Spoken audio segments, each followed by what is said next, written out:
ഇന്ന് ഐക്യജനാധിപത്യ മുന്നണിയുടെ ഈ കൺവെൻഷൻ ഒരു ചരിത്ര സംഭവമായി മാറുകയാണ്. കേരള പ്രദേശ് കോൺഗ്രസ് കമ്മിറ്റിയുടെ അധ്യക്ഷൻ, കേരളത്തിലെ കോൺഗ്രസിന്റെ അവസാന വാക്കായ KPCC പ്രസിഡന്റാണ് കണ്ണൂർ പാർലമെന്റ് നിയോജക മണ്ഡലത്തിലെ UDF സ്ഥാനാർത്ഥിയായി മത്സരിക്കുന്നത്. ശ്രീ K. സുധാകരൻ 4ാമത്തെ തവണയാണ് പാർലമെന്റ് തെരഞ്ഞെടുപ്പിൽ മത്സരിക്കാൻ വേണ്ടി നിങ്ങളുടെ മുന്നിൽ നിൽക്കുന്നത്. അദ്ദേഹം ആദ്യമായി പാർലമെന്റിൽ പോകണമെന്നുള്ള ആവശ്യം മുന്നോട്ട് വെച്ച ഒരാള് ഞാനായിരുന്നു. വളരെ മടിയോടുകൂടിയാണ് ഞാൻ അന്ന് KPCC പ്രസിഡന്റ് ആയിരുന്നു. അന്ന് വളരെ നിർബന്ധപൂർവമായ എന്റെയും ദിവംഗതനായ മുസ്ലിം ലീഗ് നേതാവ് നമ്മുടെ മൗലവി സാഹിബ്, ഈ മൗലവി സാഹിബും വമ്പനും ഇവിടുന്ന് മുസ്ലിം ലീഗിന്റെ ഒരു പ്രതിനിധി സംഘം തന്നെ എന്നെ അന്ന് തിരുവനന്തപുരത്ത് KPCC ഓഫീസിൽ വന്ന് കണ്ട് എന്നോട് ആവശ്യപ്പെട്ടത് K. സുധാകരനെ സ്ഥാനാർത്ഥിയാക്കിയാൽ മതി, ബാക്കി ഞങ്ങൾ ജയിപ്പിച്ചുകൊള്ളാം എന്നാണ്. പാർലമെന്റിൽ പോകാൻ ആഗ്രഹിക്കാത്ത K. സുധാകരൻ അങ്ങനെയാണ്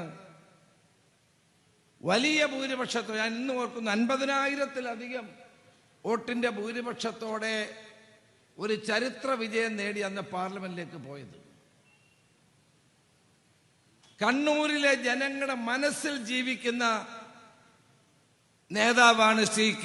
സുധാകരൻ എന്ന കാര്യത്തിൽ ആർക്കും തർക്കമുണ്ടാകില്ല.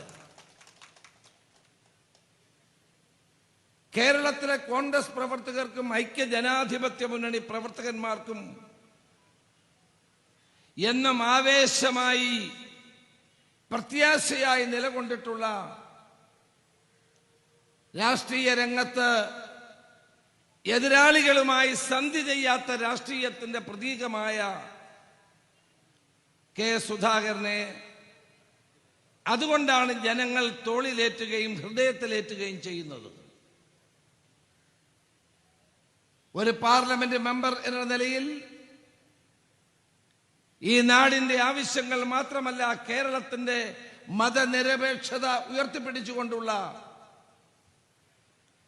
പോരാട്ടങ്ങൾക്ക് നേതൃത്വം കൊടുക്കാൻ അദ്ദേഹത്തിന് കഴിഞ്ഞിട്ടുണ്ട്. ഇന്ന് നമ്മുടെ രാജ്യം നേരിടുന്ന ഏറ്റവും വലിയ വെല്ലുവിളി വർഗീയതയുടെ വെല്ലുവിളി തന്നെയാണ്. ശ്രീ മാർട്ടിനും അബ്ദുൽ കരീം ചേലാരി ഇവിടെ ചൂണ്ടിക്കാണിച്ച പോലെ രാജ്യവും ജനങ്ങളും കടുത്ത പ്രതിസന്ധിയെ നേരിടുകയാണ്. വീണ്ടും ഒരിക്കൽ കൂടി നരേന്ദ്രമോദി ഗവൺമെന്റ് അധികാരത്തിൽ വന്നാൽ ഇന്ത്യയിൽ പിന്നെ തെരഞ്ഞെടുപ്പുണ്ടാകുമോ എന്ന് കണ്ടറിയണം. വീണ്ടും ഒരിക്കൽ കൂടി BJPയുടെ ഭരണം അധികാരത്തിൽ വന്നാൽ മഹാനായ ഡോക്ടർ അംബേദ്കർ എഴുതിയ ഭരണഘടന ഉണ്ടാകുമോ എന്ന് കണ്ടറിയണം.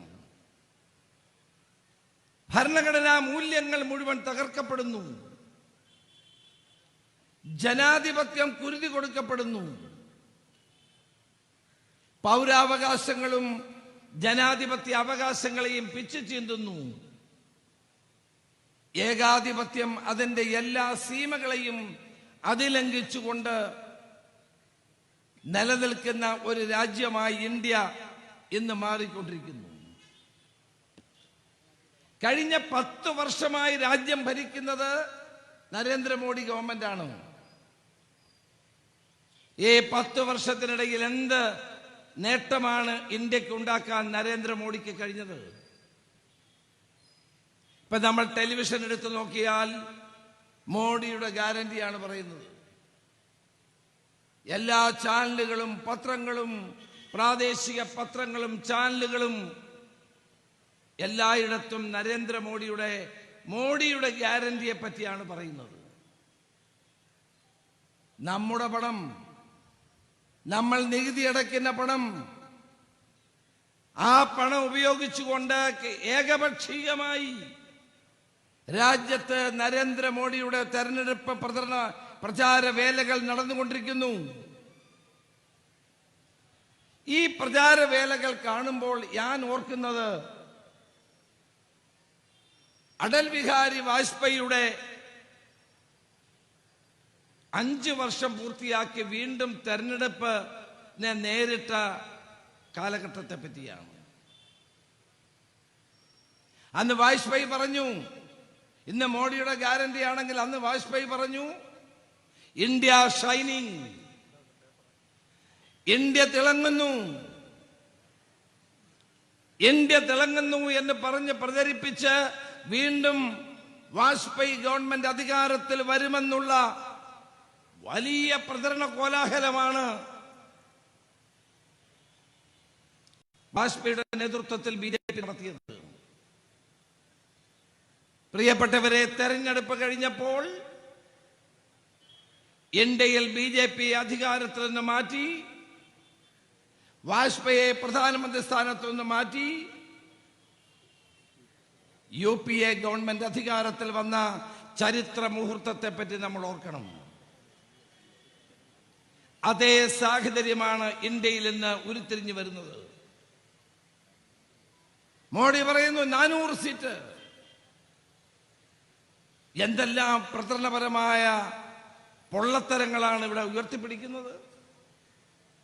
ആളുകളെ പ്രചരണം കൊണ്ട് ഇതാ മോഡി ഗവൺമെന്റ് വീണ്ടും വന്നു, 3ാം മോഡി ഗവൺമെന്റ് വരുന്നു എന്നുള്ള കള്ളപ്രചരണം നടത്തുന്നു. കഴിഞ്ഞ മോഡി ഗവൺമെന്റ് അധികാരത്തിൽ വന്നത് 35% വോട്ട് കൊണ്ടാണ്.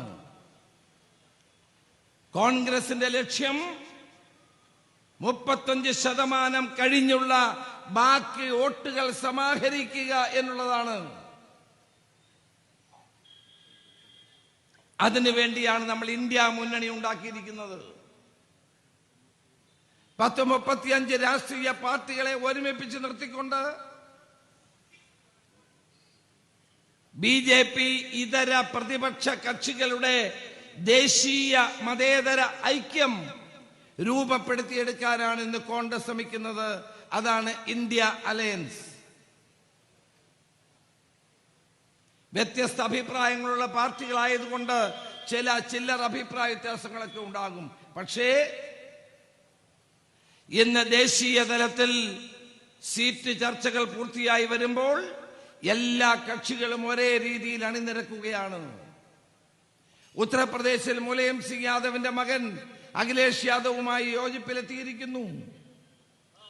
ബീഹാറിൽ ലാലു പ്രസാദ് യാദവിന്റെ പാർട്ടിയുമായി സീറ്റ് ഷെയറിംഗ് നടന്നുകൊണ്ടിരിക്കുന്നു, അത് പൂർത്തിയാകുന്നു.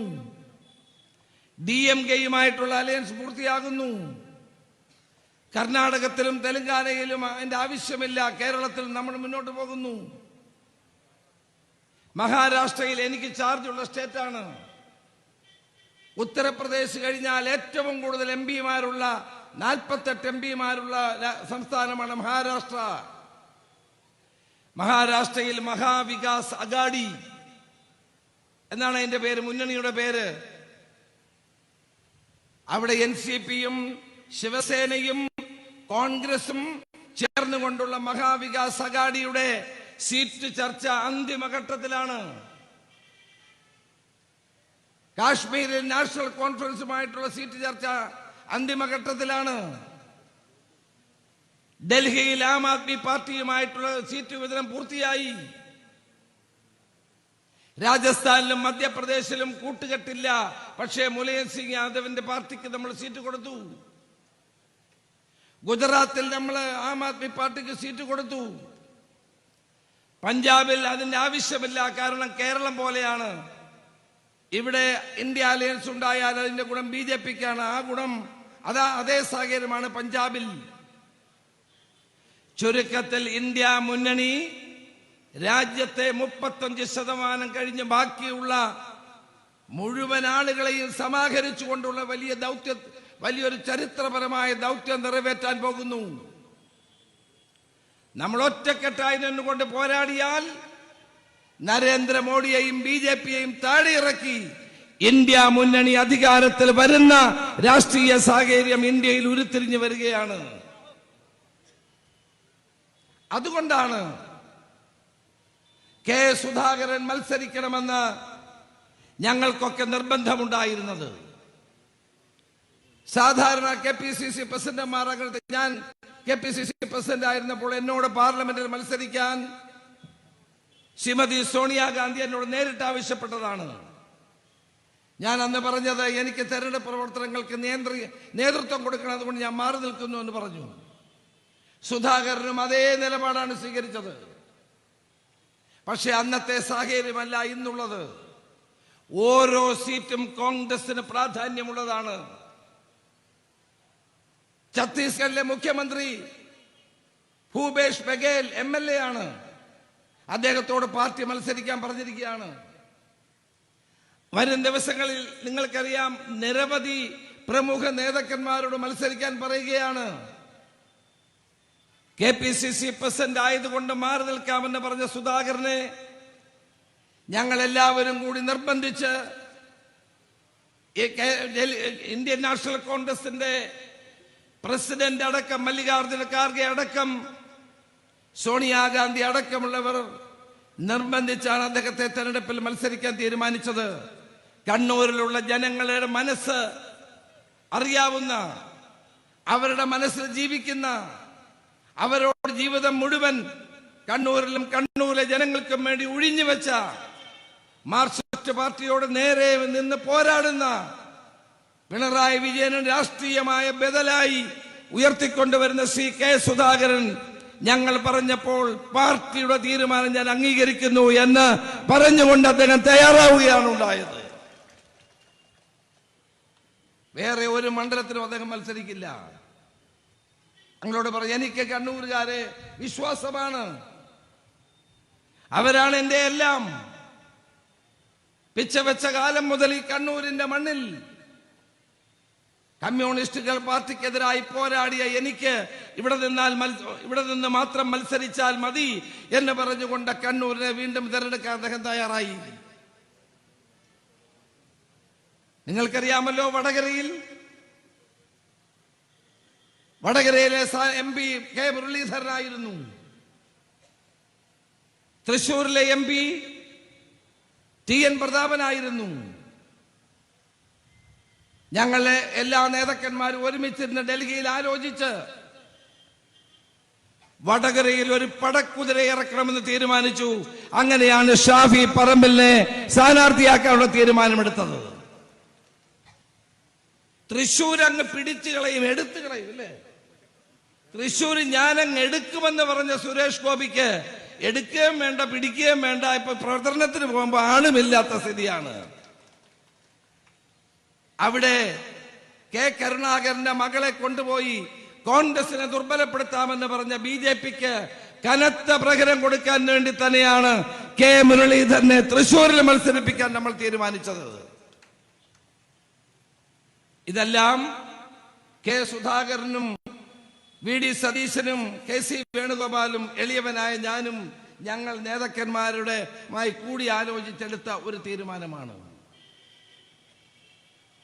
ഈ സ്ഥാനാർത്ഥി ലിസ്റ്റ് പുറത്തു വന്നപ്പോൾ കേരളത്തിലെ കോൺഗ്രസ് നേതാക്കന്മാർ സന്തോഷിക്കുന്നു.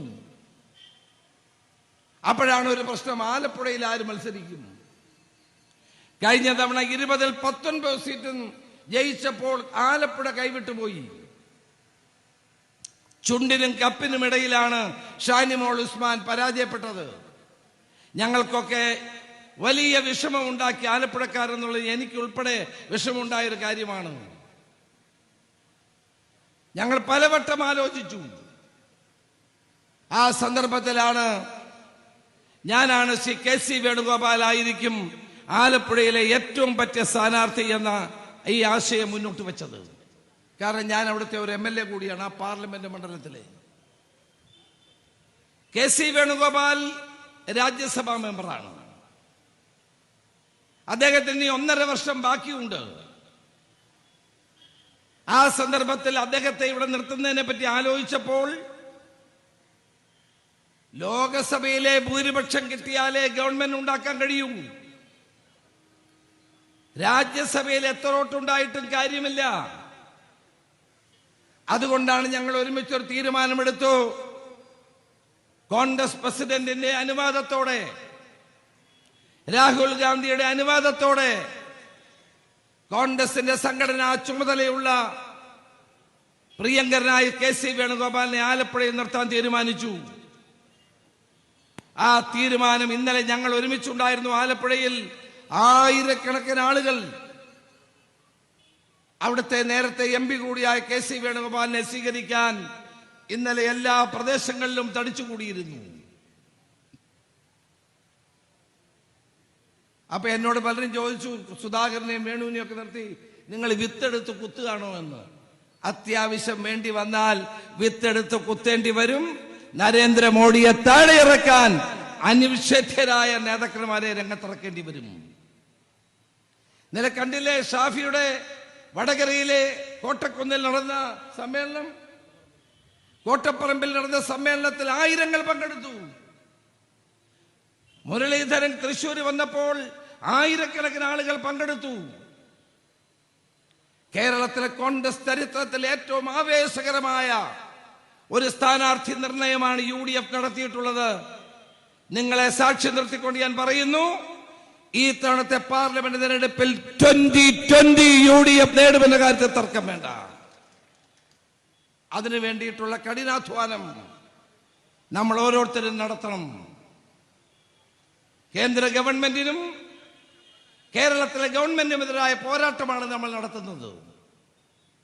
നരേന്ദ്രമോദിയുടെ ഗ്യാരണ്ടി എന്തെല്ലാം ഗ്യാരണ്ടിയാണ്? മോഡിക്ക് നേരത്തെ കുറെ ഗ്യാരണ്ടി ഉണ്ടായത്, അതൊന്ന് പരിശോധിക്കാം. അദ്ദേഹം പറഞ്ഞു, ഞാൻ അധികാരത്തിൽ വന്നാൽ 1 വർഷം 2 കോടി ചെറുപ്പക്കാർക്ക് ജോലി കിട്ടും. എന്റെ കൂടെ ജയന്ത് ഉണ്ടായിരുന്നു. ഞങ്ങൾ ഇന്ന് കണ്ണൂർ ഗസ്റ്റ് ഹൗസിൽ ടെലിവിഷൻ വെച്ച് നോക്കിയപ്പോൾ ഡൽഹിയിലെ നിർമ്മാൺ ഭവനിൽ 1000-ഓളം ജീവനക്കാർ അവിടെ സമരത്തിലാണ്. പൊടുന്നനെ സമരം ചെയ്യുകയാണ്. കാരണം നിർമ്മാൺ ഭവനിൽ ജീവനക്കാരില്ല. ജോലിഭാരം മടുത്ത് അവിടെ പുതിയതായി ആളുകളെ റിക്രൂട്ട് ചെയ്യാത്തത് കൊണ്ട് അവർ മുഴുവൻ സമരത്തിലാണ്. നരേന്ദ്രമോദി കേന്ദ്ര ഗവൺമെന്റിലെ ഒരു വേക്കൻസിയും ഒഴിവും നികത്താൻ തയ്യാറല്ല. റെയിൽവേ ഏറ്റവും വലിയ തൊഴിൽ നൽകുന്ന ഒരു സ്ഥാപനമാണ് റെയിൽവേ. റെയിൽവേ റിക്രൂട്ട്മെന്റ് ഇല്ല. നിർമ്മാൺ ഭവൻ റിക്രൂട്ട്മെന്റ് ഇല്ല. ആളുകൾക്ക് തൊഴിൽ കിട്ടുന്നില്ല. 1 വർഷം 2 കോടി ആളുകൾക്ക് തൊഴിൽ കൊടുക്കുമെന്ന് പറഞ്ഞ നരേന്ദ്രമോദി ജനങ്ങളെ കബളിപ്പിച്ചു. എന്ത് ഗ്യാരണ്ടിയാണ്? രണ്ടാമതായി അദ്ദേഹം പറഞ്ഞു,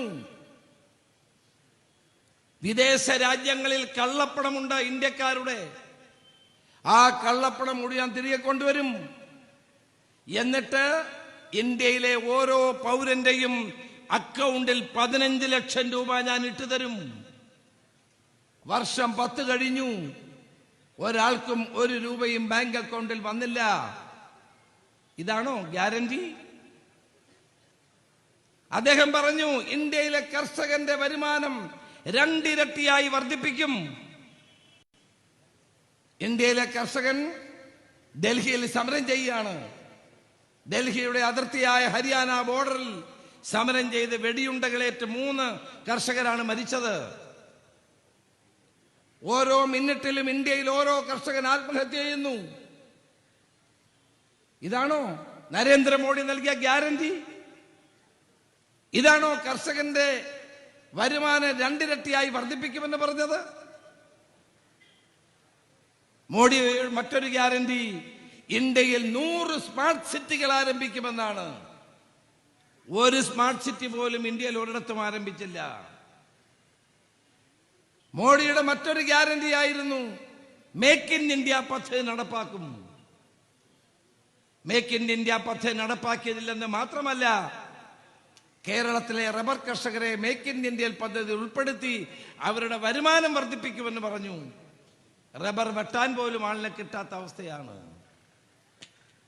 ഇന്ത്യയിലെ എല്ലാ സംസ്ഥാനങ്ങളിലും എയിംസ് മാതൃകയിലുള്ള ആശുപത്രികൾ സ്ഥാപിക്കുമെന്ന് ഗ്യാരണ്ടി പറഞ്ഞു.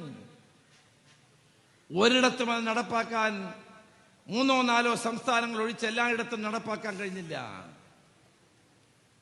അതുകൊണ്ട് മോഡിയുടെ ഈ ഗ്യാരണ്ടിക്ക് യാതൊരു വിലയുമില്ല. രാജ്യത്ത് വർഗീയത ആളിക്കത്തിക്കാൻ മാത്രമാണ് അവരുടെ ലക്ഷ്യം. ഇപ്പൊ ശ്രീരാമന്റെ പേര് പറഞ്ഞ് വോട്ട് പിടിക്കുകയാണ്. രാമൻ, നമ്മളൊക്കെ രാമനെ ദൈവമായി കാണുന്നവരാണ്, ഇന്ത്യയിലെ കോടാനുകോടി വന്ന ജനങ്ങൾ. കോൺഗ്രസ് അമ്പലത്തിൽ പോകുന്നവരുടെ, പള്ളിയിൽ പോകുന്നവരുടെ, ഗുരുദ്വാരയിൽ പോകുന്നവരുടെ,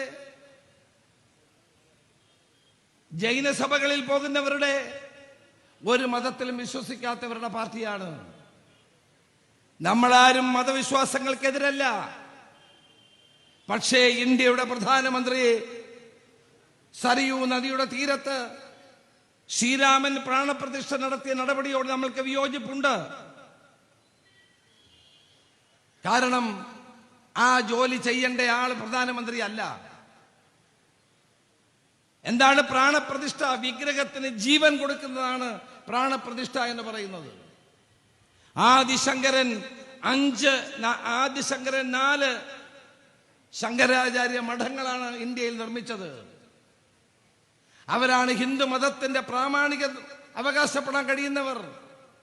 4 ശങ്കരാചാര്യന്മാരും രാമക്ഷേത്രത്തിന്റെ ഉദ്ഘാടനത്തിൽ നിന്ന് മാറി നിന്നത് എന്തുകൊണ്ട്? മാറി നിന്നത് ഈ ജോലി ചെയ്യേണ്ടത് പ്രധാനമന്ത്രി അല്ല എന്ന് കണ്ടുകൊണ്ട് തന്നെയാണ്. സനാതന ധർമ്മത്തിന്റെ 4 പ്രാമാണികന്മാരായ ശങ്കരാചാര്യന്മാർ മാറി നിന്നപ്പോൾ അത് കേവലം ഒരു രാഷ്ട്രീയ പരിപാടിയായി മാറി. നമ്മൾ ആരാധിക്കുന്ന രാമനെ അല്ല അവിടെ പ്രതിഷ്ഠിച്ചത്. നരേന്ദ്രമോദി അവിടെ പ്രതിഷ്ഠിച്ചത് രാഷ്ട്രീയ രാമനെയാണ്. ഹിന്ദിയിൽ ഒരു ചൊല്ലുണ്ട്, ജഹാം രാം ഹേ വഹാം അയോധ്യ ഹേ. എവിടെയാണോ രാമൻ അവിടെയാണ് അയോധ്യ. തുളസിദാസാണ് ഏറ്റവും നല്ല രാമായണം എഴുതിയ വ്യക്തി. ഹിന്ദിയിൽ അതിന്റെ പേര് രാമചരിത മാനസ് എന്നാണ്. രാമായണം നമ്മൾ തുഞ്ചത്തെഴുത്തച്ഛന്റെ രാമായണം വായിക്കുന്നതിനേക്കാൾ എന്ന പോലെയാണ് വടക്കേ ഇന്ത്യക്കാർ രാമചരിത മാനസ് വായിക്കുന്നത്. അതിനകത്ത് പറയുന്നത് രാമൻ മര്യാദ പുരുഷോത്തമനാണ്. വിനയത്തിന്റെ, സൗഹൃദത്തിന്റെ, സ്നേഹത്തിന്റെ, പ്രജാക്ഷേമ തൽപരതയുടെ ഉത്തമ രൂപമായ രാമനെ രാഷ്ട്രീയവൽക്കരിക്കാൻ നരേന്ദ്രമോദി ശ്രമിച്ചപ്പോൾ ഇന്ത്യൻ നാഷണൽ കോൺഗ്രസ് അതിനെ എതിർത്തു. അത് എതിർക്കേണ്ടത് നമ്മുടെ ആവശ്യമാണ്. സരയൂ നദിയുടെ തീരത്ത് മോഡി നടത്തിയ പ്രസംഗം നിങ്ങൾ കേട്ട് കാണും. ആ പ്രസംഗം 24 തെരഞ്ഞെടുപ്പിന്റെ ഉദ്ഘാടന പ്രസംഗമായിരുന്നു. നമ്മൾ അമ്പലത്തിൽ പോകുന്നവരും, മുസ്ലിം ദേവാലയങ്ങളിൽ പോകുന്നവരും, ക്രൈസ്തവ ദേവാലയങ്ങളിൽ പോകുന്നവരും, ഗുരുദ്വാരകളിൽ പോകുന്നവരെയും ബഹുമാനിക്കുന്ന പാർട്ടിയാണ് കോൺഗ്രസ്. പക്ഷേ ഇതിന്റെ പേരിൽ വോട്ട് പിടിക്കാൻ ശ്രമിക്കുന്ന ആളുകളെയാണ് നമ്മൾ സൂക്ഷിക്കേണ്ടത്. ഇന്നലെ പ്രസിഡന്റ് ഒരു ചിത്രം കണ്ടപ്പോൾ എനിക്ക് വലിയ ദുഃഖം തോന്നി. ഡൽഹിയുടെ തെരുവീതികളിൽ പള്ളിയില്ലാത്ത, മുസ്ലിം ദേവാലയമില്ലാത്ത പാവങ്ങൾ റോഡിൽ നിസ്കരിക്കുകയായിരുന്നു. വൈകിട്ട് 6:30 മണിക്ക് റോഡ് സൈഡിൽ നിസ്കരിക്കുന്ന ഡൽഹിയിലെ തെരുവീതികളിൽ ഡൽഹിയിലും യുപിയിലും ഒക്കെ അങ്ങനെയാണ്. പള്ളിയിൽ ഉണ്ടാവില്ല എല്ലായിടത്തും. അതുകൊണ്ട് മുസ്ലിങ്ങൾ റോഡിൽ അവർ നിസ്കരിക്കും. ആ നിസ്കരിക്കുന്ന പാവപ്പെട്ടവരെ പോലീസുകാർ അടിച്ച് ചവിട്ടി അവരെ പുറത്താക്കുന്ന ഒരു ചിത്രം കണ്ടപ്പോൾ ഇന്ത്യക്കാരൻ എന്നുള്ള നിലയിൽ എന്റെ തല കുനിഞ്ഞു പോയി എന്നാണ് എനിക്ക് പറയാനുള്ളത്. ശരിയാണോ ഇത്?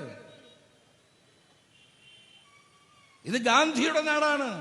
ഇത് ഗോഡ്സെയുടെ നാടല്ല.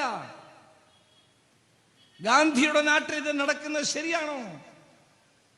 നാളെ വീണ്ടും നരേന്ദ്രമോദി അധികാരത്തിൽ വന്നാൽ മതന്യൂനപക്ഷങ്ങൾക്കുണ്ടാകുന്ന ഗുരുതരമായ ഭവിഷ്യത്തിന്റെ സൂചനയാണ് ഡൽഹിയുടെ തെരുവീഥികളിൽ നമാസ് ചെയ്തുകൊണ്ടിരുന്ന പാവങ്ങളെ അടിച്ചമർത്താൻ ശ്രമിച്ചത്.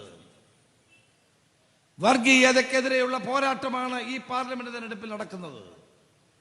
ആ പോരാട്ടത്തിന് നേതൃത്വം കൊടുക്കാൻ ഇന്ത്യൻ നാഷണൽ കോൺഗ്രസിന് മാത്രമേ, ഇന്ത്യ മുന്നണിക്ക് മാത്രമേ ദേശീയ തലത്തിൽ കഴിയൂ. മാർക്സിസ്റ്റ് പാർട്ടിക്ക് വോട്ട് ചെയ്താൽ എന്തുണ്ടാവും? കോഴി കോട്ടുവായിടുന്ന പോലെയാണ് മാർക്സിസ്റ്റ് പാർട്ടിക്ക് വോട്ട് ചെയ്താൽ ഉണ്ടാകാൻ പോകുന്നത്. കേരളത്തിലല്ലാതെ ഒരിടത്തും ഒരു സീറ്റും കിട്ടാൻ പോകുന്നില്ല. തമിഴ്നാട്ടിൽ സ്റ്റാലിന്റെ സഹായത്തോടെ രണ്ട് സീറ്റ് ഒരു സീറ്റ് നമ്മൾ ആലോചിക്കണം. നമ്മൾ വോട്ട് ചെയ്യുമ്പോൾ ആലോചിക്കണം, എന്തിനു വേണ്ടി ഇടതുപക്ഷത്തിന് വോട്ട് ചെയ്യണം. അതെനിക്ക് മനസ്സിലായത് കഴിഞ്ഞ CP ജയരാജന്റെ ഒരു പ്രസ്താവന കണ്ടു. കേരളത്തിൽ BJPയും CPMഉം BJPയും തമ്മിലാണ് പോരാട്ടം, കോൺഗ്രസ് ഇല്ല. കോൺഗ്രസ് തകർന്നു, കോൺഗ്രസിന് ഒരു സ്ഥാനവുമില്ല എന്ന് EP ജയരാജൻ പറഞ്ഞു.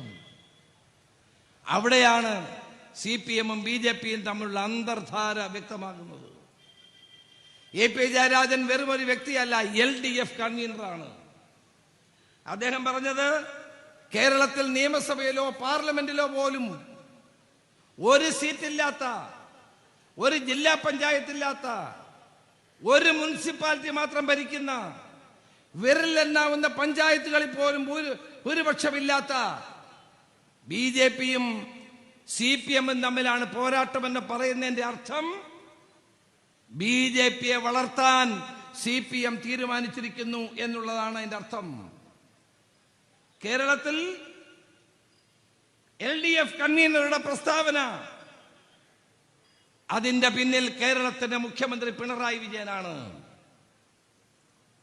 അവർ കോൺഗ്രസ് നശിക്കണം, BJP വളരണമെന്ന് ആഗ്രഹിക്കുന്ന ഒരേ ഒരാൾ മാത്രമേ ഉള്ളൂ ഇന്ത്യയിൽ, കേരളത്തിൽ. അത് പിണറായി വിജയനാണ്. 38 തവണ ലാവ്ലിൻ കേസ് മാറ്റിവെച്ചു. ലാവ്ലിൻ കേസിലെ 7ാമത്തെ പ്രതിയാണ് പിണറായി വിജയൻ.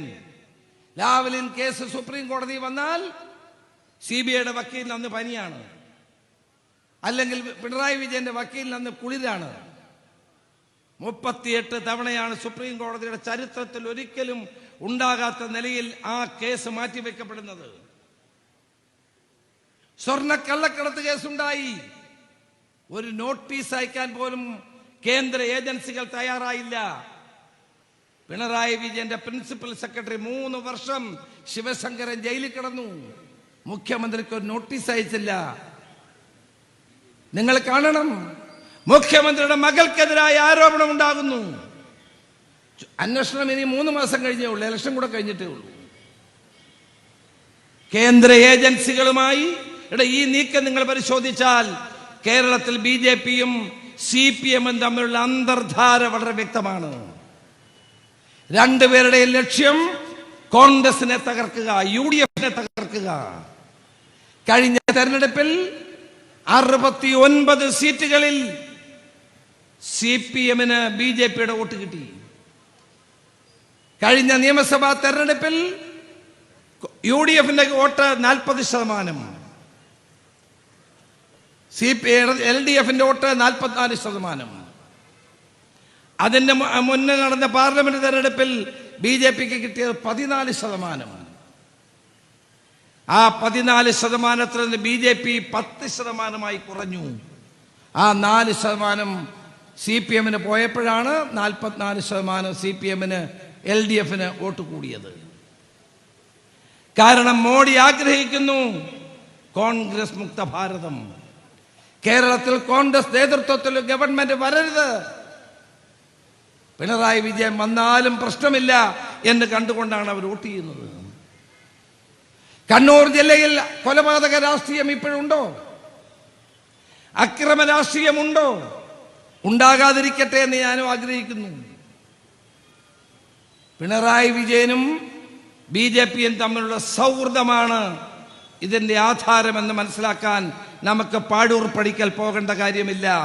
അതിന്റെ ഇടനിലക്കാരൻ എന്ന് പറയുന്ന കേരള മുഖ്യമന്ത്രി 3 ഏക്കർ സ്ഥലം പതിച്ചു കൊടുത്ത എമ്മിന്റെ നേതൃത്വത്തിൽ മുഖ്യമന്ത്രിയും RSS നടത്തിയ ധാരണയാണ്, മുഖ്യമന്ത്രിയുടെ സാന്നിധ്യത്തിൽ നടന്ന ചർച്ചയാണ് കണ്ണൂർ ജില്ലയിലെ കലാപങ്ങൾ അവസാനിപ്പിച്ചത്. കണ്ണൂർ ജില്ലയിൽ കലാപങ്ങൾ നടത്തിയവർ മുഖ്യമന്ത്രിയായാൽ, ആ മുഖ്യമന്ത്രിയുടെ നേതൃത്വത്തിൽ ചർച്ച നടന്നാൽ പിന്നെ കലാപം ഉണ്ടാകുമോ? RSSുമായി നേരിട്ട് ചർച്ച നടത്തി. റിപ്പോർട്ട് ചെയ്യാൻ പോയ പത്രക്കാരോട് കിടക്ക് പുറത്തെന്ന് പറഞ്ഞ് എമ്മിന്റെ മധ്യസ്ഥതയിൽ നടത്തിയ ചർച്ചകളിലൂടെയാണ് ഇത് അവസാനിച്ചത്. നല്ല കാര്യമാണ്. ഞങ്ങളാരും കൊലപാതക രാഷ്ട്രീയത്തെ അംഗീകരിക്കുന്നവരല്ല. 52 വെട്ടി ചന്ദ്രശേഖരനെ കൊലപ്പെടുത്തിയ ഈ കമ്മ്യൂണിസ്റ്റുകാരുടെ കൊലപാതക രാഷ്ട്രീയം അവരുടെ ഹൃദയത്തിൽ നിന്നും പ്രവർത്തനത്തിൽ നിന്നും മാറി നിൽക്കുന്നില്ല. അതാണ് സിദ്ധാർത്ഥൻ എന്ന് പറയുന്ന പാവപ്പെട്ട ചെറുപ്പക്കാരന്റെ കൊലപാതകത്തിലൂടെ നമ്മൾ കണ്ടത്. RSSും പിണറായി വിജയനും തമ്മിലുള്ള അവിശുദ്ധ കൂട്ടുകെട്ടാണ് എമ്മിന്റെ നേതൃത്വത്തിൽ നടന്ന ഒത്തുതീർപ്പ്. ആ എമ്മിന് 3 ഏക്കർ സ്ഥലം തിരുവനന്തപുരത്ത് പതിച്ചു കൊടുത്ത് കഴിഞ്ഞ ദിവസം പിണറായി പോയി തറക്കല്ലിട്ടു. ആരാണ് എം എന്ന് നിങ്ങൾ തന്നെ പരിശോധിച്ചാൽ മതി.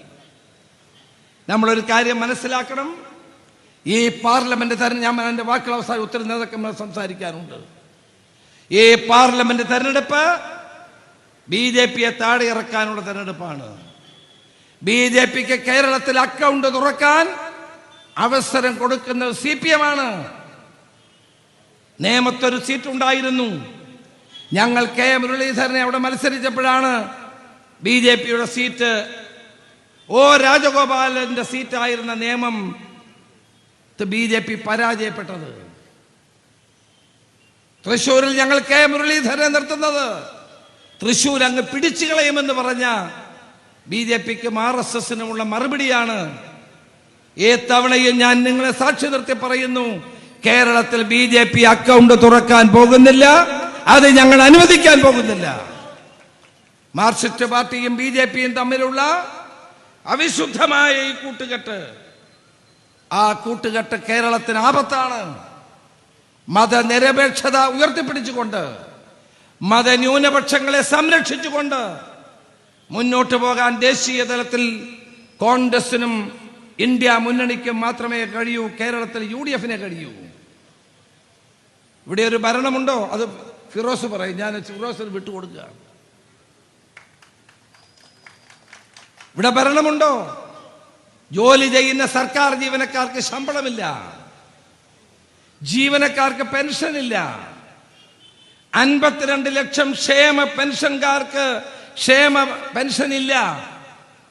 മാവേലി സ്റ്റോറിൽ പോയാൽ ഒരു സാധനവും കിട്ടാറില്ല. പാവപ്പെട്ടവർക്ക് കിട്ടേണ്ട ആനുകൂല്യങ്ങളെല്ലാം ഇല്ലാതാക്കി. ട്രഷറി പൂട്ടിയിട്ട് എന്തിനാണ് ഈ മുഖ്യമന്ത്രി തിരുവനന്തപുരത്ത് അധികാരത്തിൽ ഇരിക്കുന്ന മുഖ്യമന്ത്രിയായി ഇരിക്കുന്നതെന്ന് എനിക്ക് മനസ്സിലാകുന്നില്ല. എന്തിനാണ് ഇരിക്കുന്നത്? ട്രഷറി പൂട്ടി, 1 രൂപയും ചെലവാകുന്നില്ല. മാർച്ച് 31 വരാൻ പോകുന്നു. ഒരു വികസന പദ്ധതിയും കേരളത്തിൽ നടക്കുന്നില്ല. ഒരു നന്മ നിറഞ്ഞ പ്രവർത്തനവും ഇവിടെ കേരളത്തിൽ നടക്കുന്നില്ല. ഒരു ക്ഷേമ പ്രവർത്തനവും നടക്കുന്നില്ല. നരേന്ദ്രമോദിയും പിണറായി വിജയനും ഒരേ തൂവൽ പക്ഷികൾ തന്നെയാണ്. രണ്ടുപേരും ഏകാധിപതികളാണ്. രണ്ടുപേരും ഈ നാട്ടിലെ ജനങ്ങളെ വെല്ലുവിളിക്കുകയാണ്. ആ വെല്ലുവിളി നേരിടാൻ KPCC പ്രസിഡന്റ് K സുധാകരൻ ഒരു ചരിത്ര വിജയം കണ്ണൂരിന്റെ മണ്ണിൽ നൽകണമെന്നാണ് എനിക്ക് പറയാനുള്ളത്. ആ വിജയം നേടിയെടുക്കാൻ നമ്മൾ എല്ലാവരും ഒറ്റക്കെട്ടായി പ്രവർത്തിക്കണം, ഒരുമിച്ച് പ്രവർത്തിക്കണം. ഞാൻ ഈ ഒരുമിച്ച് പ്രവർത്തിക്കണം എന്ന് പറയുമ്പോൾ നാളെ ട്രോളർമാർ ഈ കണ്ണൂരിൽ ഒരുമിച്ചല്ല പ്രവർത്തിക്കുന്നതിന് എഴുതി വെക്കരുത്. ഞാൻ ഈ പൊന്നാനി പ്രസംഗിച്ച കൺവെൻഷനിൽ പ്രസംഗിച്ചപ്പോൾ ഫിറോസ് ഉണ്ടായിരുന്നു. ഞാൻ പറഞ്ഞത് ഇവിടെ നിൽക്കുന്ന 2 സ്ഥാനാർത്ഥികൾ ഒന്നിനും കൊള്ളരാത്തവരാണ്. ഇടതുപക്ഷത്തെ പറ്റിയാണ് പറഞ്ഞത്. അവരെ വിശദീകരിച്ചുകൊണ്ടാണ് പറഞ്ഞത്. ഈ 2 പേരും ഒന്നിനും കൊള്ളരാത്ത സ്ഥാനാർത്ഥികളാണ്. അതുകൊണ്ട് അലംഭാവം പാടില്ല. എല്ലാവരും ഒരുമിച്ച് പ്രവർത്തിക്കണം, ഹാർഡ് വർക്ക് ചെയ്യണമെന്ന് പറഞ്ഞപ്പോൾ ഇവിടെ നിൽക്കുന്ന 2 ലീഗ് സ്ഥാനാർത്ഥികളും കൊള്ളരാത്തവരാണ് എന്ന് പറഞ്ഞുകൊണ്ട് ട്രോളിയ ആളുകളാണ് ഈ നാട്ടിലുള്ളത്. അങ്ങനെ ട്രോളൊന്നും വേണ്ട. ഇത്തവണ ആരെന്ത് ട്രോളിയാലും കേരളത്തിലെ ജനങ്ങൾ ഒരു തീരുമാനിച്ചിട്ടുണ്ട്. UDFന് 20 സീറ്റും നൽകി വൻപിച്ച ഭൂരിപക്ഷത്തോടെ നമ്മൾ തിരിച്ചു വരും. നരേന്ദ്രമോദിക്കും പിണറായി വിജയനും ശക്തമായ താക്കീത് കൊടുക്കാൻ വേണ്ടിയാണ് K സുധാകരനെ ഞങ്ങൾ നിർത്തിയത്. ഈ നാടിന്റെ ഹൃദയത്തിൽ, ഈ നാട്ടിലെ ജനങ്ങളുടെ മനസ്സിൽ, ഈ നാട്ടിലെ ജനങ്ങളുടെ വികാരത്തിൽ, അവരുടെ വിചാരങ്ങളിൽ ജീവിക്കുന്ന വ്യക്തിയാണ് കെ സുധാകരൻ. അദ്ദേഹത്തെ എത്രയോ രാഷ്ട്രീയമായി ഇല്ലായ്മ ചെയ്യാൻ, കായികമായി ഇല്ലായ്മ ചെയ്യാൻ എത്രയോ തവണ CPM ശ്രമിച്ചിട്ടുണ്ട്. അപ്രതിരോധ്യമായ നിലയിൽ എല്ലാം നെഞ്ചു വിരിച്ച് നേരിട്ടുകൊണ്ട് പിണറായി വിജയനെതിരെയും കമ്മ്യൂണിസ്റ്റ് പാർട്ടിക്കെതിരെയും പോരാടി UDF-നെയും കോൺഗ്രസിനെയും നിലനിർത്തിയ ശ്രീ കെ സുധാകരന് എല്ലാവിധ അഭിവാദ്യങ്ങളും നേർന്നുകൊണ്ട് ഞാൻ ഈ സമ്മേളനം ഉദ്ഘാടനം ചെയ്യുന്നു. നമസ്കാരം. ജയ് ഹിന്ദ്.